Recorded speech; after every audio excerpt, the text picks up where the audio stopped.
Vice President Sara Duterte, iniwan o tinalikuran na rin ba mga sangkay ng kanyang political mentor na si Representative Gloria Macapagal Arroyo?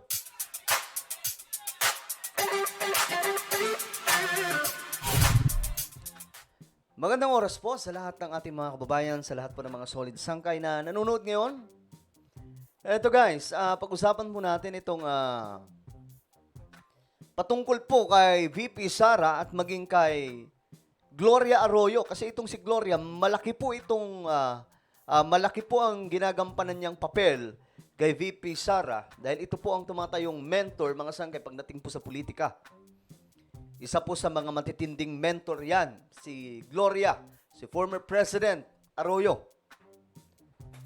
Ngayon, mga sangkay, may kumalat kasing picture na nag-thumbs up si Gloria kay Martin. Di ba nga si Martin Romualdez? Yun yung mortal na kalaban ni Vice President Sara. Well, tingnan po natin ngayon. Anyway, bago tayo magsimula, pakisubscribe po muna yung ating YouTube channel. Parami po tayo ng parami mga sangkay dito sa YouTube. Ayan po, makikita nyo po yung subscribe button sa ibaba. Pindutin nyo lamang po yan, tapos i-click nyo yung bell at i-click nyo po yung all. Sa mga nanonood po sa Facebook, i-follow nyo po yung ating Facebook page. Alright? Sa mga solid sangkay na nanonood ngayon, mag-comment po kayo ng hashtag solid sangkay kasama po inyong mga lugar para makilala din po kayo ng iba pang mga solid sangkay. So, ito na nga. Ito kasi yung kumakalat ngayon. Ayan, mga sangkay. Ito yun. Yung naka-thumbs up po si former President Gloria Arroyo. Kaya nga napaisip ako, ano ibig sabihin nun? Si Gloria ba ay tumalikod na kay Vice President Sara Duterte para lamang po kay Martin Romualdez? Ayan, no? Ito po yung after mag-speech ni Martin Romualdez. Hindi masyado itong na-highlight kasi mga sangkay. Hindi po ito masyadong napag-usapan itong thumbs up ni Gloria. Ayan po, after po mag-speech ni Martin, di ba yung speech niya na pinalagan niya po si Vice President Sara sa banta na ito na ipapatumba. Si First Lady, si PBBM, kasama po siya. So nag-speech po siya dito mga sangkay sa camera. After ng speech, ayan na mga sangkay. Nagkaroon po ng picture taking. Ngayon, isa ito sa picture. Nag-post nga po itong Jesus Falsis. Dilaw po ito, as in super dilaw talaga yan. Actually, mga sangkay, sila po yung nag-aabang ngayon mga sangkay tungkol po sa paglubog ng both side, Duterte at Marcos. Nag-aabang lamang po sila kasi siguro feeling nila mga sangkay, makakabalik pa po yung mga dilaw, which is as of now, malabo pa po yan, mga sangkay. Wala nga po silang bilang sa mga survey.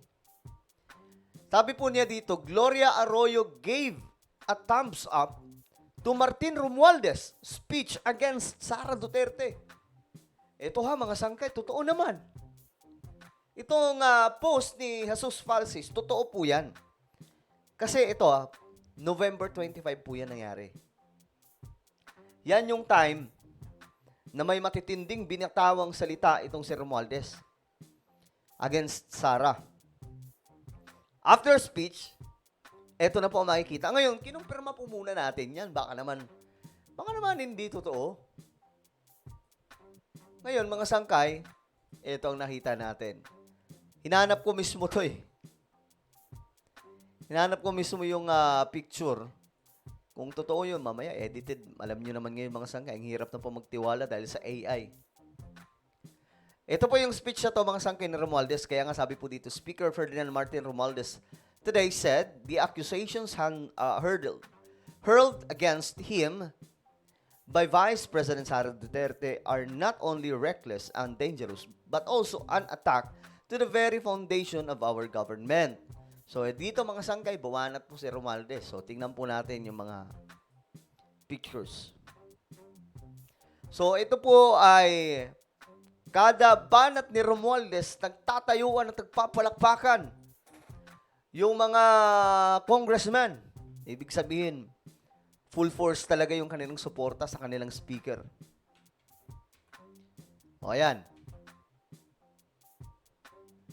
Alam niyo mga sangay, natatawa na lang ako. Bakit natatakot po yung iba na, halimbawa, magkaroon ng parliamentary system, sinasabi nila, ayaw nila kasi pag nag-parliamentary system, ang papalit daw, o ang magiging prime minister, automatic ang speaker, itong si Romualdez.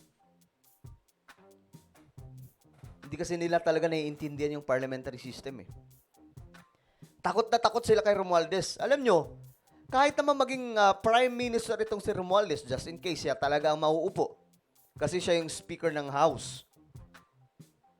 So, kahit naman siya po ang maupo na speaker, na prime minister, kung wala siyang utak, matatanggal at matatanggal po siya. Kasi ganun po ang sistema ng parliamentary system. Walang nagtatagal dyan kung mahina po ang inyong leadership, mahina ka pagdating po sa sasaayo sa isang bansa. Pag-aralan nyo yung parliamentary system, maiintindihan nyo yan. Wala pong tumatagal sa pwesto na yan as long as matalino ka. Kasi ang pwesto ng prime minister, hindi po dahil yun sa sikat ka, kundi dahil yun sa matalino ka. Ganyan po ang sistema. Kaya nga po ang parliamentary system yung pinakamagandang political system sa buong mundo. Eto mga sangkay, tingnan po natin yung mga larawan kung andun si Gloria. Kasi naka-zoom masyado yun eh. Hanapin niya natin kung andito siya. Ito mga pumapalakpak to eh. Baka sakali makita natin.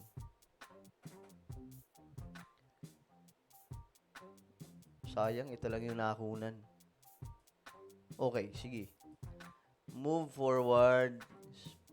Sumaludo pa si Martin. Eto mga sanggay. Ito po yung Ito po yung picture taking nila. Ayan. Tingnan natin sino-sinong naka-thumbs up. Ayan po Ito si Dan. Ito yung kinaiinisan ng mga DDS. Okay. Ito si Martin. Oh my goodness. Mukhang totoo nga mga sangka. Ayan po si Gloria Naka-thumbs up si Gloria. Ang malupit doon, nasa gitna pa. Nasa may kalapit pa ni Martin at kadikit po mismo nila Sandro Marcos. Sabi ko naman sa inyo, ang politika ay talaga yan, umiikot lamang po sa kung sino po yung pakikinabangan nila, kung saan sila makikinabang, doon sila susuporta. Ayan, mga sangkay.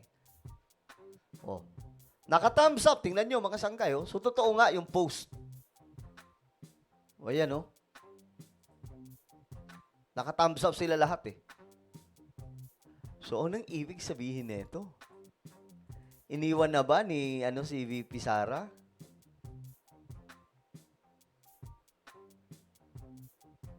Si Gloria ba to? Ito ba siya?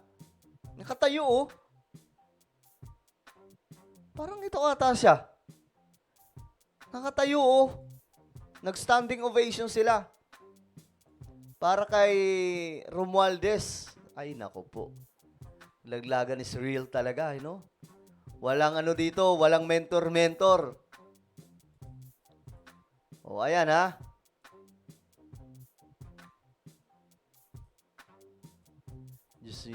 May picture pa po dito. Tingnan natin. May isa pa dito eh. Ayan. Ito. Tingnan natin. Baka mayroon pa dito.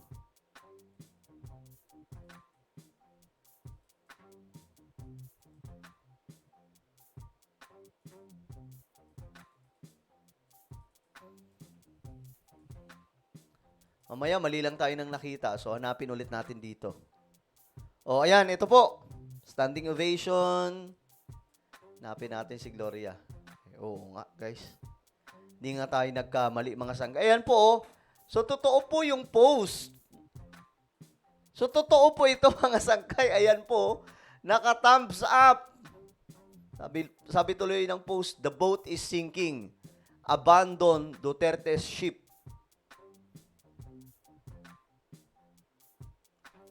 Sabi, ito may nag-comment. Kaya pala sabi ni Sarah kanina sa Quadcom, wala siyang kakampi, hindi siya sinamahan ni GMA. Naku po. Mga sangkay, last hearing, walang Gloria. Ay, naku po. Well, hindi natin makukumpirma yan, mga sangkay. Pero, isa lang ang malinaw sa lahat, nag-thumbs up si Gloria sa sinabi po ni Martin. Nabanat po kay Sarah. Kaya pala sabi, ito yun naman comment, wala naman kasi totoong kakampi. Ditikit yan kung saan niya tingin makaka-benefit siya. Ganun talaga ang mga politiko, mga sangkay. Walang permanente. Di ba? So, ngayon, mga sangkay, anong inyong komento dyan? Ayun, no? I-zoom natin para mas klaro. Ayan, nag-thumbs up si Gloria. Guys, oh. Why oh why naman? So, ano sa tingin nyo, mga sangkay? Tingin nyo ba, tinalikuran na? Trinaydor na? Ni Gloria? Si VP Sara? Ang kanyang mentor na ngayon, Vice President? I-comment po sa ibaba yung mga opinion. Meron po tayong isang YouTube channel, Sangkay Revelation. Dito mga sangkay, nag-upload po tayo ng mga video patungkol po sa mga kaganapan sa ating mundo related po sa Bible prophecy. So hanapin nyo lamang po ito sa YouTube. Kapag nakita nyo na, i-click nyo yung subscribe, i-click ang bell, at i-click nyo po yung all. Ako na pa yung magpapaalam, mag-iingat po ang lahat. God bless everyone.